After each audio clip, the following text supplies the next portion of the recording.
Imagine the situation. You are singing your favorite song in front of a packed stadium, and suddenly you jump over the security barriers and start running around like a madman in front of the crowd. Dangerous, isn't it?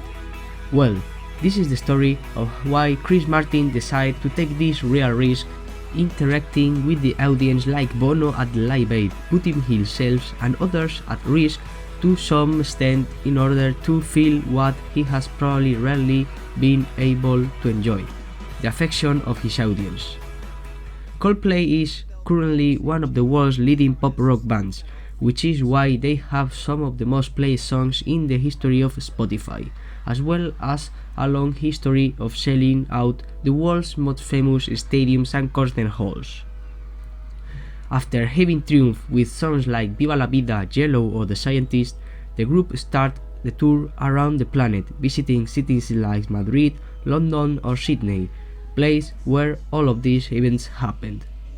Throughout the month of March, they played up to 6 times in the Australian city. The events we are focusing on happened the 14th of March, where they performed some of the best hits of the Sound Relief charity event. During the half an hour of the concert, they performed some of the most famous songs, such as Yellow or Clocks, but the band decided to close the show playing Fix You, according to Chris Martin, the band's favorite song, as they consider its savior, because it helped them to keep going in the worst moments when they suffer from the pressure of being one of the most famous bands in the world. But thanks to the joy and strength that the song progressively transmits, they kept going and did not succumb to the power of the fame. They start the performance as usually, interpreting perfectly what the song says, which in the beginning is lower and melancholic, by little by little, at the same time as the song, they became more and more animated, with the climax when Will Champion breaks this melancholy with the drums, and Johnny Buckland starts with the electric guitar, filling the stadium and the spectators who were present with a lot of joy. But Chris Martin wasn't convinced. He knew that something was missing, that the song deserved more, so this, together with the adrenaline of the concert, made Chris jump from the stage to the floor of the stadium, making all the fans start chasing him and touching him, while Chris kept sprinting and dodging the astonished fans who had never been so close to their idol. Meanwhile, the rest of the band members continued to play, a little confused by the spontaneity of their singer, who had unleashed the joy of the audience and of course the terror of the security and organizers, who saw how these events could turn into a tragedy.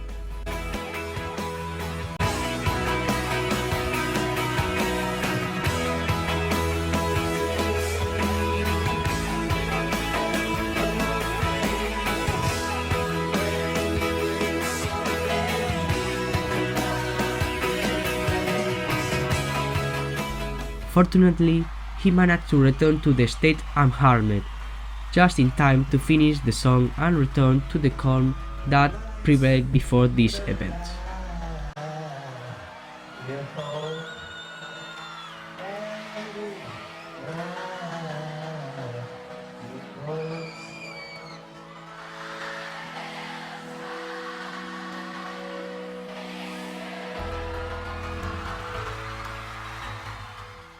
Later, in an interview, Martin acknowledged his mistake, as analyzing the facts coldly, he realized how badly it would have been, as it could have caused massive avalanche and crashes, as the whole audience wanted to run up to his height. When asked why he ran in front of the crowd, he felt that the audience deserved more, that they had the desire to make a lot of people happy. So he decided to do some sprints with his audience, although he admitted it was a big mistake that could have ended in tragedy. But fortunately, it all ended in a memorable moment in the history of the band, who had managed to conquer the hearts of the fans because of the beauty of their songs and the wonderful interpretation they make of them. The problem with every frontman is that you have this chip in you that most people don't have, which is this desire to make everyone happy, which often fails. Or there's this desire to do something that you think is interesting when you feel like things might be going a bit stale. So either out of desperation or excitement, I thought, well, I'll just go for a run. It was a tremendous error. I'm surprised to see you sitting there now. yeah. If you like the video as much as I did make it, you could give some of love, as if I were Chris himself. And if I see a lot of love, I will make another video about Bono and U2 at the Live Aid, another of the most memorable interactions.